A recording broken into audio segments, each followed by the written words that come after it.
बनारस पुस्तक मेला में आपका हार्दिक स्वागत एवं अभिनंदन करते हैं। जैसा कि आज की मोतीलाल मानव समिति में विगत 30 वर्षों से अनवरत काशी की धरती पर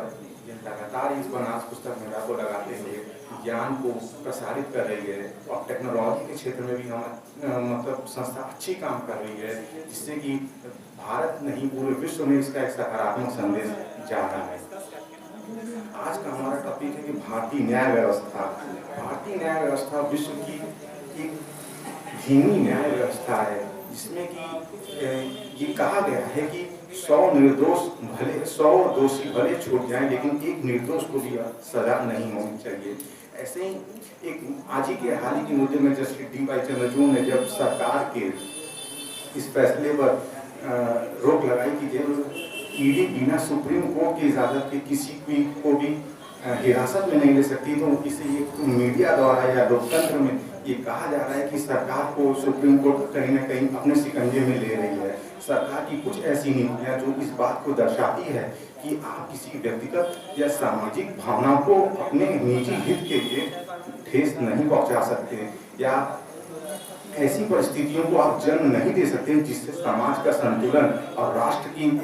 एकता और अखंडता प्रभावित हो सके। न्यायपालिका ये इस बात को सुनिश्चित करती है, वो ये नहीं देखती कि आप किस राजनीतिक दल के हैं, किस व्यवसायी वर्ग से हैं, वो सिर्फ इस बात को सुनिश्चित करती है कि हमारे देश में न्यायिक, आर्थिक, सामाजिक और राजनीतिक संतुलन स्थापित रहे। जब जब सामाजिक और राजनीतिक और आर्थिक संतुलन बिगड़ा है, तब तब सर्वोच्च न्यायालय ने उन मामलों में हस्तक्षेप किया है और न्याय को स्थापित किया है, जिससे हम भारतीयों का भरोसा न्यायपालिका पर और भी दृढ़ हो जाता है। हम ये कह सकते हैं कि सेपरेशन ऑफ पावर, शक्तियों का विभाजन, जैसे हमारी